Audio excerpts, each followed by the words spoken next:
So before I introduce Bob formally, a couple announcements. So first, this is the last seminar of the spring training program. So thank you all for participating. I know we had a couple hundred folks participate throughout the season, which has been pretty good since we had to do all this virtually.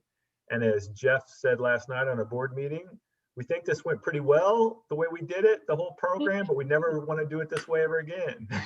So Amen. Amen. hopefully we'll see what that brings. And as I was mentioning, some of you guys came on, we're also talking about maybe upping the game a little bit for this summer into the fall for the monumental, and focus a little bit more on that thing, even we have in the past, just since we haven't got to run a race live. But the good news is for those that are interested in running a race, we are going to host a half marathon this Saturday at 8 a.m. and the start finish line will be at Cathedral, and it will go, the route will be part of the Fall Creek Trail, and they'll have water stops and volunteers there. And I think we had, last check, maybe 40-ish or so signed up, right, Jeff? Yeah, somewhere in that neighborhood, yeah. Is there anything on that I left out that you want to cover? That pretty much covers it. We're gonna, the theme this year is hashtag fun in 21. So we're gonna have some fun on Saturday morning, and it's not sort of really a race because it doesn't have some of the things, like there's still uncontrolled intersections at 38th Right. Street and Central. So run at your own risk, cross when it's safe. You can stop your watch. You wouldn't do that in a race, but you can stop your watch when you're waiting at the stoplight at 38th. But yeah, we'll have some fun. And when we get done with the run, there's going to be some treats and some Indy runners swag to give away, and some Indy runners stuff to buy on sale cheap. And so I think Tracy said that some of the vintage Indy runners clothing will be like maybe t-shirts for $5 or maybe 3 for 10. So come on by and enjoy. Bob, I'm sure there's some races you in your career that you'd like to stop the clock just for a little bit, wouldn't you? Yeah. Yeah, I can think of a few, exactly. Can we take a time out and start over, please? Yeah.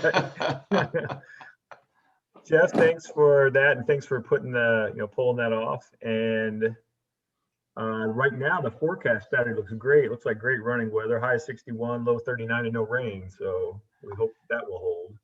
Yeah, it's Tuesday. It'll change 3 times by Saturday. True.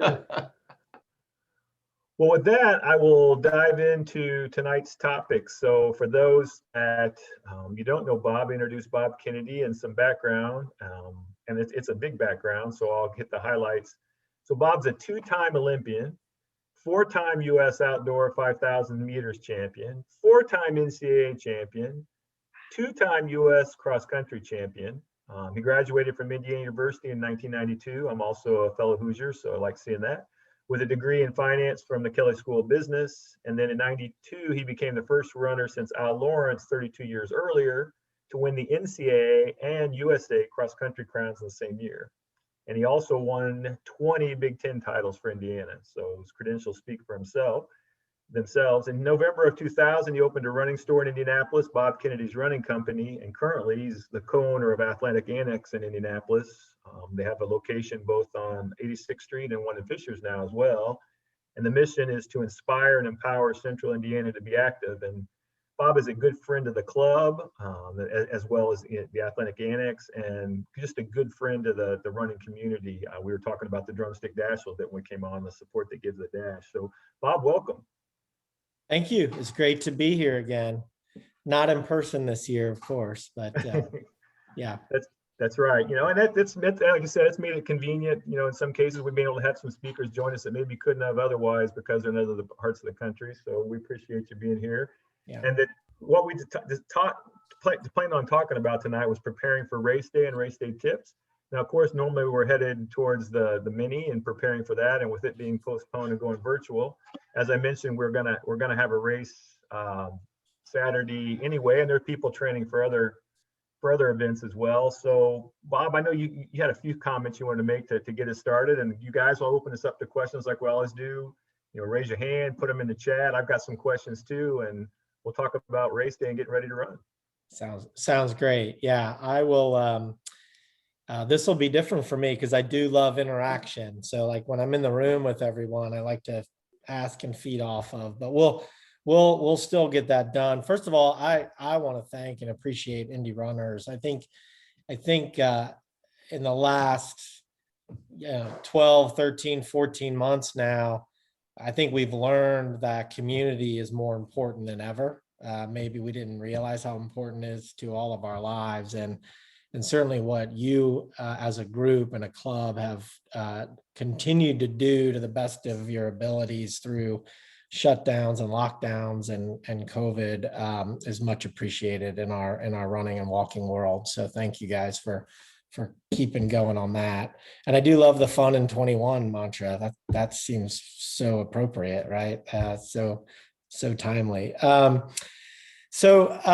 Let's talk about race day prep and then race day tips. And I like to, this might be a little over the top, but I also like to think of it as race week, because when we are preparing for an event, by definition, distance running takes quite some time. You don't prepare for a half marathon in a few days, right? Takes a few months usually. That we kind of need to get our brain and our body ready to go emotionally in that week. And so I even think about things like, and my daughter's a sophomore in high school, she's a pretty good distance runner. And we've had this conversation lately about it's race on important races, it's race week. And what I mean by that is, hey, start thinking about your schedule. Do you have a test Thursday and a race Friday? That means maybe you should get ahead of that studying so that you just have to review Thursday night and get the sleep you need. So that could apply to us with work or family events, or just think through the week. Where are my kind of bottlenecks and hurdles? And then try to, you're not going to get rid of life doesn't stop. So we're not going to get rid of those things, but try to flatten them out or minimize them. And we do that by thinking ahead. So that seems obvious, but I think it's important to kind of say those things. So race week, think about that. And now, now let's talk a little bit about what I think of as common roadblocks, hurdles, mistakes people make going into a race that they've been preparing for a while. And before I even do that, let's talk a little bit about what I think the root cause of those things usually are. And it's usually nerves and anxiety. And, if we've run 20 half marathons in our life and we're going to run a half marathon with some friends and we're not putting pressure on, then we probably don't experience some nerves, right? But if we're trying to run maybe the fastest time we've ever run, or maybe we're going to a bigger event that we've never been to that we're kind of excited for, then it's inevitable that we experience some sort of nervousness or anxiety. And that's not usually debilitating. It can be for some people, but a lot of times when we experience that, I think of that's usually caused by two things. One is that when we're nervous about an event, it could be that we're unfamiliar. We've never run a half marathon before. We've never, not this year, but maybe next year, we've never run the mini marathon with tens of thousands of people, right? That's a whole different experience than maybe a smaller one we've run. What does that look like, right? So things that we're unfamiliar with can make us nervous or cause us a little bit of anxiety. The other reason I think that a lot of us experience nervousness is that we feel, and doesn't necessarily mean that we are, but we feel ill prepared, not prepared. And that's very common too. If it's your first half marathon, or if it's a bigger race that you maybe are hoping to run a little faster than you have previously, and we feel like, oh, have I done enough? Have I done the work? Have I run fast enough? Have I done enough work? And that's totally normal. It's a totally normal thought process that kind of enters into our brains. And so if we recognize I'll get to the point here that when we recognize why we're feeling a little nervous, then we can mitigate it. And so when we're unfamiliar with something, it's just kind of maybe one of the reasons we joined Indy Runners and are doing the training program is because now we have a network, we have a community. So, this year's a little different, but let's just talk about the mini, right? Or maybe the monumental in the fall. Where do I park? How early should I get there with 35,000 people? Where are we going to meet? Like, get all those logistic things out of the way to reduce anxiety. Seem so basic, but they're not. Think about those things in advance, find those bits of information out and remove or minimize the anxiety. Now, the preparation is slightly different. If you started running a week ago for the race on Saturday, I would argue don't be nervous because you're not prepared, because there's absolutely nothing you can do about it now. So, maybe go out walking slowly and just have as much fun as you can and don't worry about it. Now, if you're the other way and you have done the training runs and you've done the work, and you're going to have ups and downs throughout those few months of preparation, that's normal, but you've done the bulk of it, then you should just remind yourself of that, right? I remember, I'll tell you a quick story. In the 1996 Olympics, I had been running very well, and we were in Atlanta, and it was a few days before the first round, and I was running with a friend of mine, just an easy run. And he was asking me some very leading questions where he said, how are you feeling? And I said, hey, I'm really nervous. And he said, well, why are you nervous? I said, well, Frank, it's the Olympics, right? I mean, of course I'm nervous. And he said, no, but really, why are you nervous? And I kept repeating that. I kept trying to remind him that we were at the Olympic Games and that, that's why I was nervous. And he said, well, how have you been racing? I said, well, I'm racing as well as I've ever raced. How's training been going? Training's been going fine. I've been doing everything that I want to do. I'm healthy. And he said, well, why are you nervous? And I finally said, I don't want to finish last. I don't want to finish last. And so he helped me get to the root of my nervousness. And oftentimes nerves about the performance we're about to attempt are about disaster, not about I wanted to break 2 hours and I ran 2:01. I mean, that might be slightly disappointing, but it's usually something we quickly move through. But it's I wanted to run under 2 hours and I dropped out, right? Or I didn't finish. Those are the types of things that we get nervous. So I in that moment in Atlanta, many years ago, I was trying to do the math really quick. In that moment, he helped me design just a little thing. I would sit in the Olympic Village and I would start to get nervous about the races coming up. And I would just say, keep your eye on the ball, keep your eye on the ball. And that just helped remind me, I have done the work. I am ready to go. I don't know if I'll win a medal or run a fast time, but I know I'm going to do fine. I know I'm going to race well. And that really helped kind of calm my nerves and allow me not to use or waste energy. And I think that's also really important. So when we do feel that way, and here's the practical application. This is now getting to the mistakes that people quite often make. Sometimes when we feel nervous about our preparation, I don't know if I've done enough. I don't know if I'm ready. We try to fix it. We try to fix it in this last week or the days leading up to the event. And that's a huge mistake. I want to get a little extra mileage in, get that extra run in. Oh, I meant to do the strength work for the last 3 months. I never did. Let me start it now, right? Those are big mistakes. And that's a very common, I see it time and time again, people trying to catch up with their preparation going into the race. And that race week is not the time to do those things. And nutrition, I've read an article and I read that this particular bar is great for half marathon running, or this particular drink, or, oh, so-and-so eats, 5 pounds of pasta the night before the race. The basic premise in race week is don't try new things. Don't do anything different. Trust your process. Trust what you've been doing.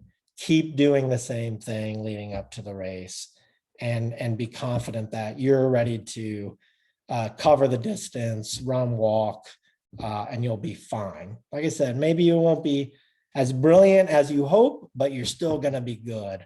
And from consistently being good comes performances that surprise even us at times, and that's when it's all fun. So I'm looking through some notes I made here. So those are some big, those to me, that's my mantra. My daughter, like I said, sophomore, she's learning that, and she's getting it down where it's like, oh, I'm not going to try new things going into big race. And it's fun watching through her eyes that new experience as well.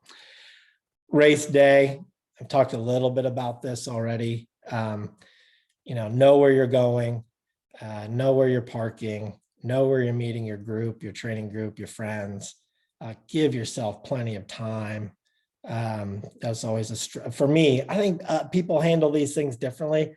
I'm totally stressed out if I'm running late, right? So I'm trying to avoid the pressure of, oh no, I gotta find, all that stuff. So, and then when the gun goes off, I know you've probably all heard this before, but breathe.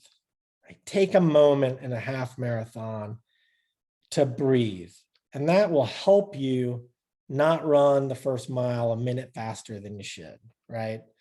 Which is what you're trying to avoid. You're trying to avoid what happens physiologically when you run too fast too early, when you start using the wrong fuel sources too early. And when you in a half, you don't have to, you're not coming out of starting blocks in a half marathon, right? So the gun goes off, and the mini, when there's thousands and tens of thousands of people, you're kind of forced to breathe, right? Because you're not most of us aren't on the front line, and we don't have anywhere to go. So we're forced to kind of take a breath and take our time to get there, which is great. But in races, I'd rather, I had some coaches tell me, I'd rather you be a little bit slow in that first part of the race than fast. And that is a physiological must. And then in the race, and if you're really like trying to push yourself to run a PR or just it's getting hard, which inevitably it can. Those are moments where you expect those things to happen. And I really like to think of every distance from the mile to, an ultra ultimately, of you get through those when you really break them down into small manageable pieces, right? And so if you're at mile 8, 9 in a half marathon and you're thinking, oh my gosh, I have 5 miles to go, that's really hard to overcome in your brain. It's really hard for your brain to send messages to your body to say, oh yeah, you're fine. I know you feel like crap, but you have 5 miles to go, no problem. Like, it doesn't work that way, right? And so when you can say, you know what, I'll just keep this going to mile 9 and then I'll reevaluate. And so often, your body goes through these ebbs and flows, you're physiologically, but also emotionally and mentally, that if you kind of just hang in there, you're going to get to a period again where you feel fine. And then you might go back to a period where you don't feel fine.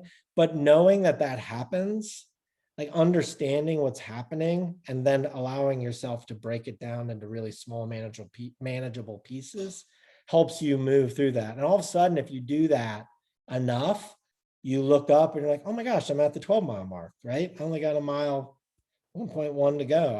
I can do that. So you're really just trying to shorten this time period that you're trying to stop your brain from sending messages to your body. Hey, slow down.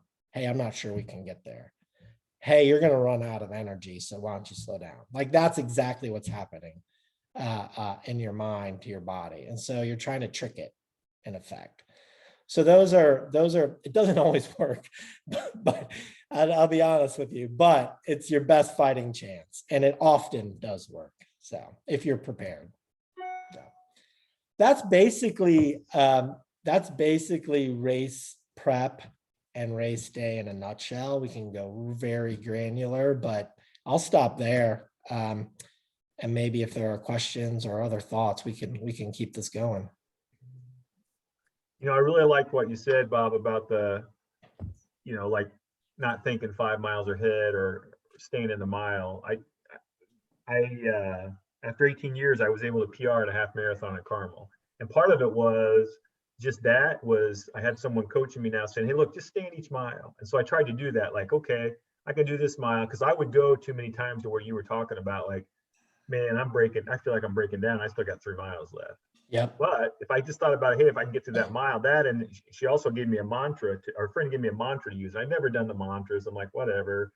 And it was your body achieves what your mind believes. And so I just started. All of a sudden, the race kept going. You can do that. You can do that. So it's interesting you say that about just staying in that mile. Yeah. No, it's powerful. It really is. I mean, when I was still running professionally and I ran a lot, I was mostly a track runner, but it's in the big track meets, especially in Europe, they have these massive race clocks every 100 meters. And it's just the running time of the race, right? Every 100 meters. And I would get in a 12 and a half lap, 5,000 meter race, I would get to lap 8, 9, and I would just think run clock to clock, run clock to clock, run clock to clock. And I knew what I'd see a time, and maybe it was like, okay, 8:52. I'm like, I need to get to 9:59 or 9:56 or whatever. I just like clock to clock to clock. And so really not thinking I have 3 laps to go, I have 4 laps to go, but I just want to get to the next clock. And if you think about it, you're thinking about something positive. I'm just going to get to the next benchmark instead of, oh no, I have so much to go, which is negative, right? And so you're just trying to, and like I said earlier, trick the brain a little bit. I'm not sure it's actually a trick, but it feels that way. Yeah, it definitely does. Yeah. Nina, I saw you raise your hand. You have a question, Nina? Yeah, it's kind of on the same topic. What distance do you find, or did you find the most challenging psychologically? Not physically, but mentally. Yeah, that's a great question. Well, and I don't have a ton of, I mean, I mostly was a 5,000 meter runner on the track and ran across country.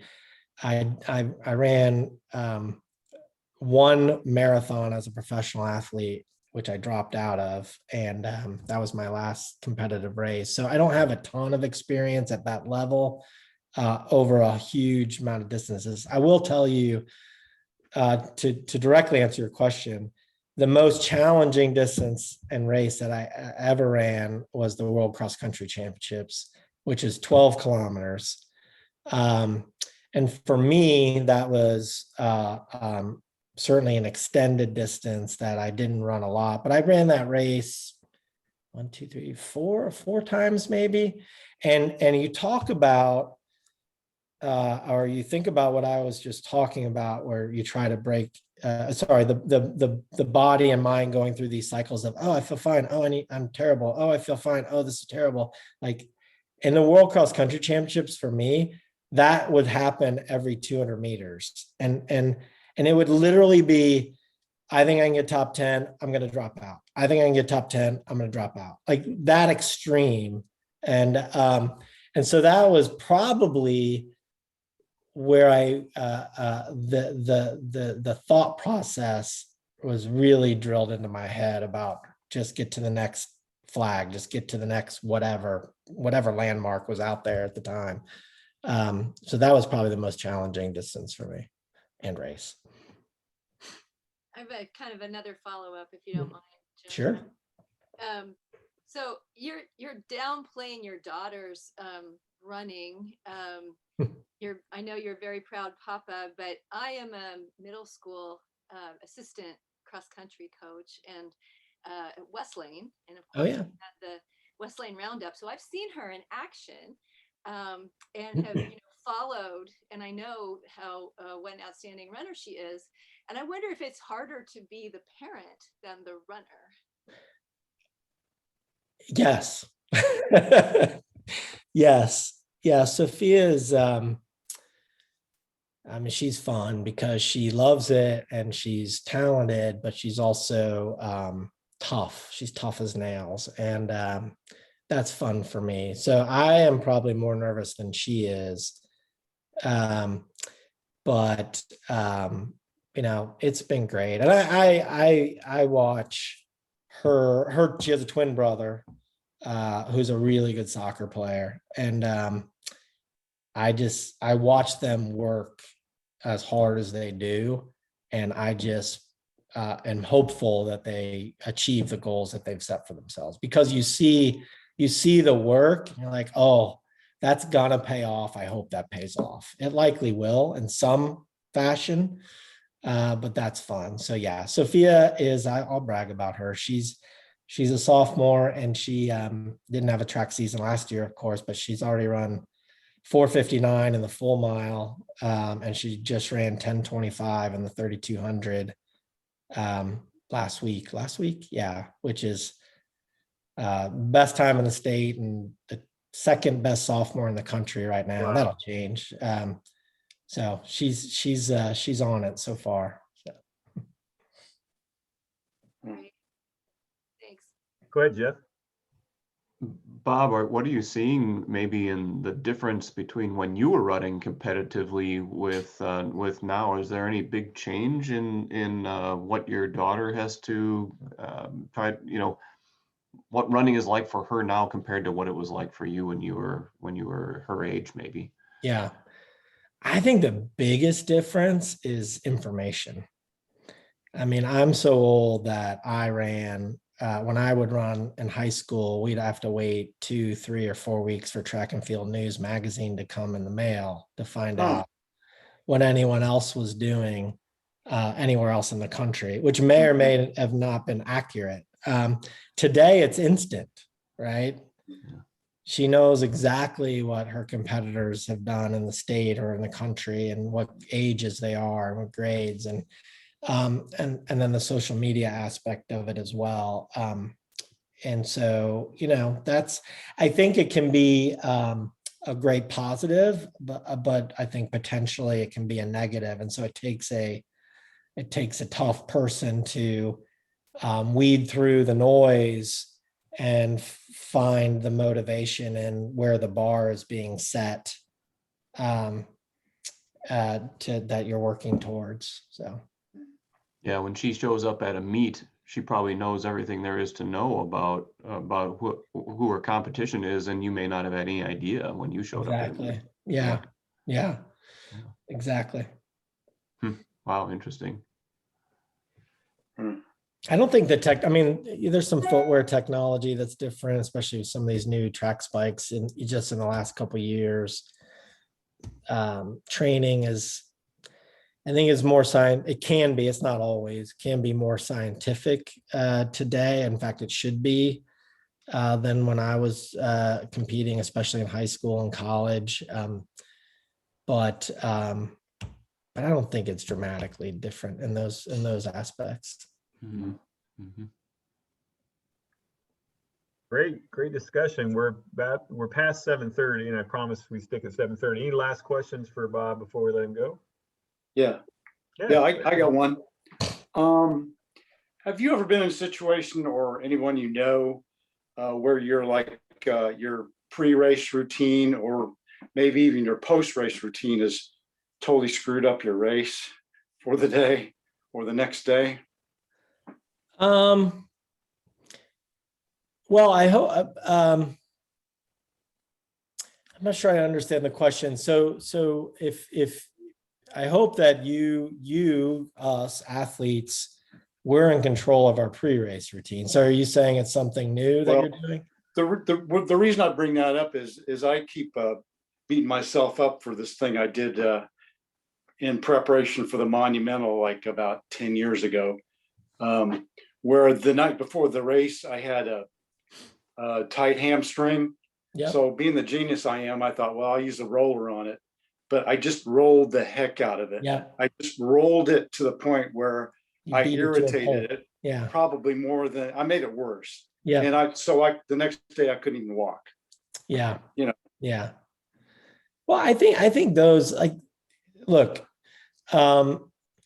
my son had a soccer game, a big soccer game Saturday, and he's a center back, and they're playing a 5th ranked team of the country, and they're winning 3-2 at the end of the game. And he basically lets a guy score a goal, and it's more complicated than that, but that's effectively what happened. Right. And so we had this discussion, this applies here. We had this discussion about the best athletes make mistakes. There's nothing, there's no such thing as perfection. It doesn't happen, and it doesn't exist. And so the one thing that we have control over is the ability to learn from those mistakes. How do we handle that? Do we let it debilitate us, or do we use it as another source of information and motivation to, number one, not repeat the mistake, but number two, what else did I learn from that? Like what did I learn that actually can be better? And so I would say that take that and learn from it and use it to your advantage. So that when you're, day before a race prepping, you're like, I know what I'm doing. Like, I know what I'm not doing. Yeah. And I'll be ready to go. And so, yeah, that happens. It's not an uncommon thing for the best runners in the world to have made those mistakes, Yeah. I would say if you're not learning, you're not paying attention. So Right. Exactly. Yeah. Yeah. Can I ask one more, please? So especially in this, with this focus on race tips, would you say that there's any difference in how you would advise someone who's running their very first half marathon versus someone who's advanced and is running, their 20th half marathon?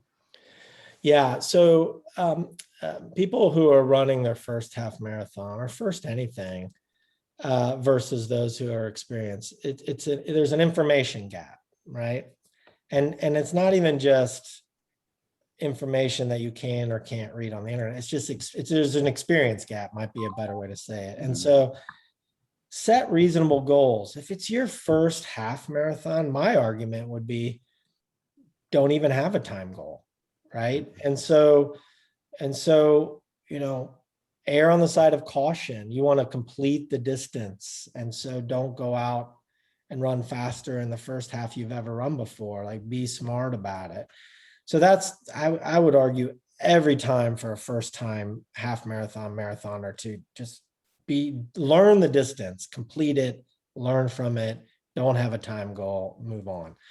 And then go from there. So more experienced runners, similar but different, you can really narrow that down, right? If I've run 10 half marathons and I've run anywhere from 158 to 20 to 210, I kind of know where I am. So I know where my training has been, I know how I feel, and then I'm going to try to set a goal based on that. And then it's really about execution. I mean, to me, this distance running is as cerebral as it is physical. And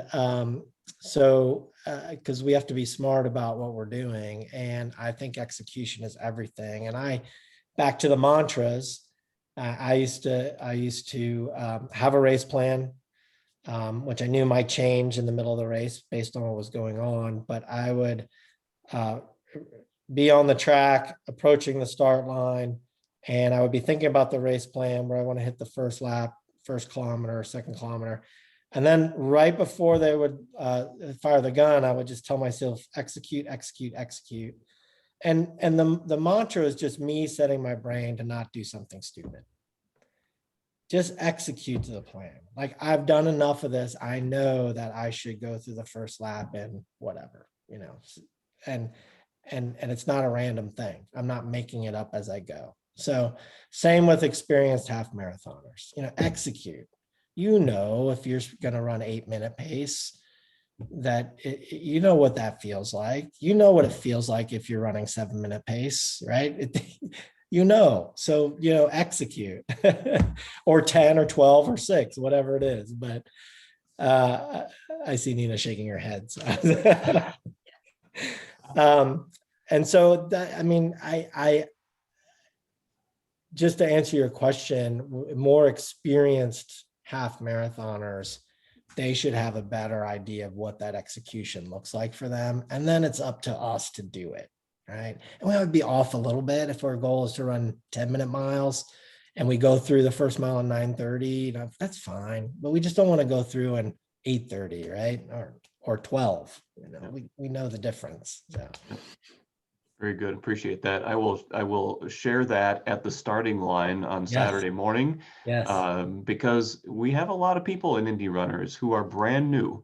They many people sign up for the spring training program because they need help to get to their first half marathon. And so I just love that advice, which is, you know, look, your goal is to make it to the finish line. And there is no reason for you to knock yourself out. You just need to experience this. Yeah. And so, yeah. I love there's so many new runners out there. That's so great. Thank you. Today we had a group text going and some were saying, oh, I'm not going to do Saturday because I feel this and that. And I know Nina and I were saying, oh, come on, just go out and do it. But I do know, and you hit on it at like say mile 10, wherein especially us slow runners, where, oh man, I just really have to talk to myself. Come on, keep going, shut up, you know, and the motor's not talking. No, go away. You know, Yeah. I'm sure you experience that too, even as a fan. Absolutely. Yeah. How to beat them up. Right. Put them in the back there somewhere. Yeah. Exactly. Yeah. But it's funny how people the week of will start to talk themselves out of doing what they're working for so long. Yeah. Thank you. This has been a great discussion. Yeah. I mean, I appreciate you sharing some insight about your family too. That's outstanding. So we'll keep an eye on both your kids as they progress through sports. And again, just, I know we reiterate, thanks for all you do for the running community, Bob. It means a lot to all of us. Well, thank you. Thank you guys for all you do too. Takes a village. Yeah. And we will see folks out there on Saturday. Awesome. Absolutely. Everybody have a good evening.